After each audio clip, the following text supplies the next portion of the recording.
In the world of hi-fi stereos, there are so many pitfalls, so many easy mistakes you can make, whether it's new or vintage. Simple mistakes that can cost a lot of money or essentially render your piece of equipment a boat anchor.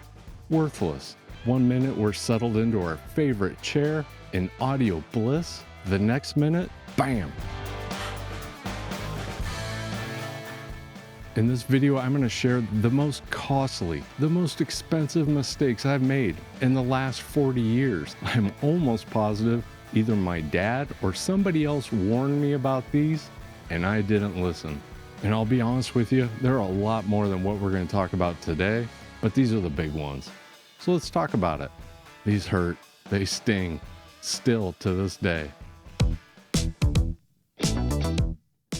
I blew up so many pairs of speakers trying to get the volume of the music loud enough that I could practice my drums to Motley Crue, Black Sabbath, whatever. And finally one day I was like, that's it. I'm buying speakers that are double the watts of my amplifier. I remember going to the stereo store and saying, I want speakers that are rated for at least 100 watts each. I've got a 30 watt per channel amplifier. This will be perfect. I'll never be able to blow them again. And I smoked them. They were KLHs. They weren't the greatest speakers, but I learned a big lesson that day. Just because your speakers are rated for triple the amount as your amplifier, you can still blow them. In my opinion, the maximum wattage rating for a set of speakers is the worst metric out there. It's useless. Just know you can smoke almost any speaker with any amplifier. If you hear audible distortion, back off. Back off the volume. That's the key. For a few years in the late 90s, I DJ'd. I DJ'd at a club here in Des Moines, and I don't remember if it was a Friday or Saturday night, but the place was absolutely packed, wall-to-wall people. I'm on this huge riser, almost like Peter Criss from Kiss. You know, I've got lights on me and stuff. The mixer was built into the DJ desk, and I had my drink sitting right here. Somebody came up to talk to me, and I was using my hands. I went to change the music and my hand went like this. And in slow motion, I see my drink tipping over and it was like, no. The golden liquid poured down into the mixer and all of a sudden it just sounded like, doo. The whole place shut down and all 300 and some people in there went like this. It sucked. The club had a backup mixer, but it took an hour for us to swap that mixer out. And I looked like the asshole. Not the first time, not the last. Electronics and liquid do not mix.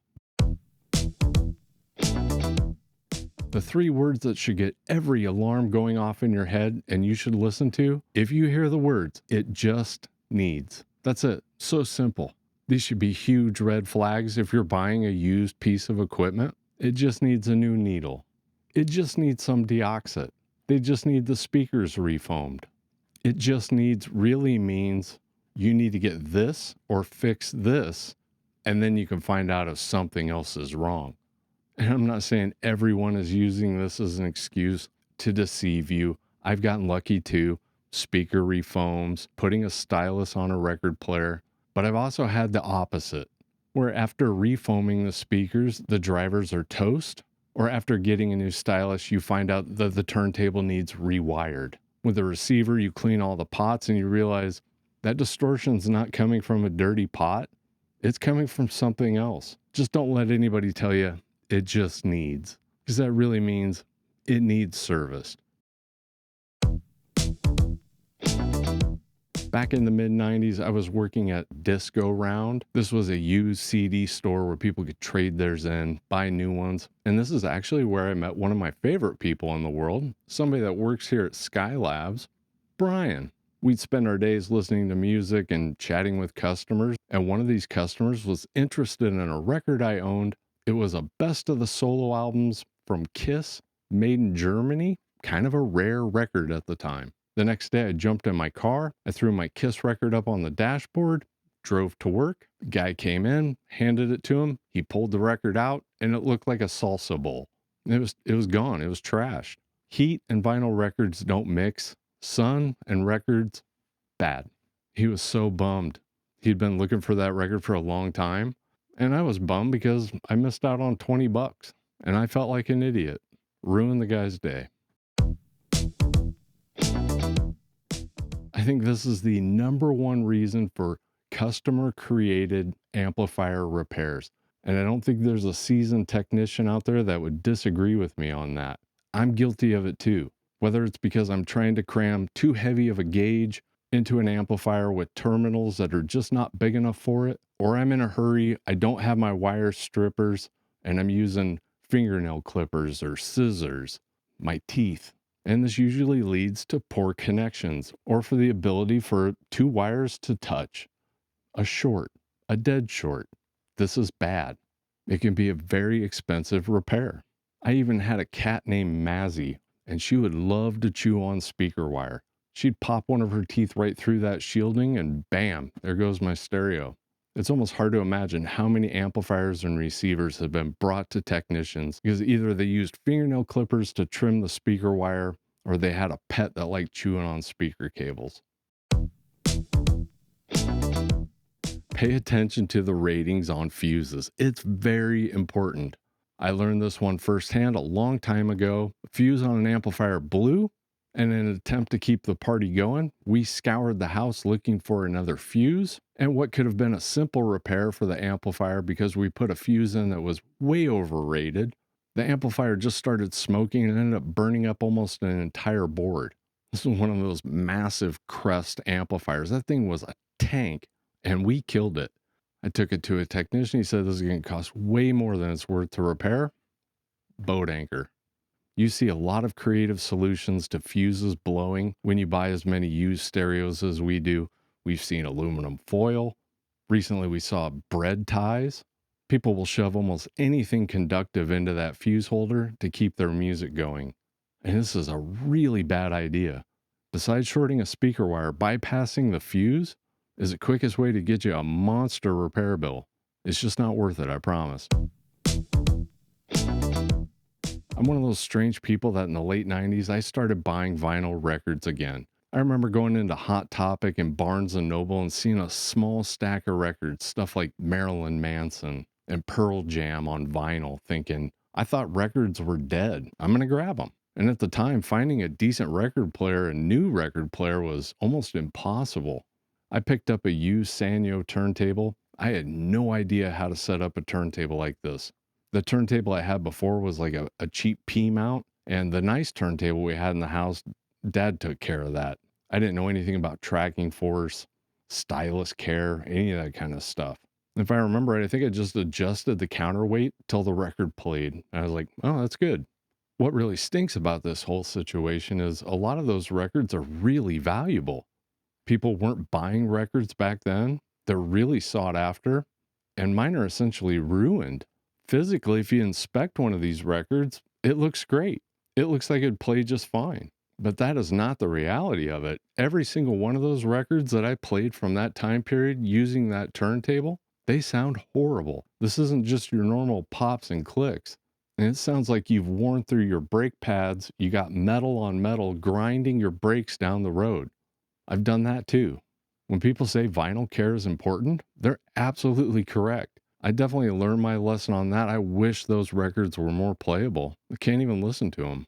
At least I do have an excuse that there wasn't YouTube around to show me how to set the tracking force on a tone arm, but I could have asked somebody.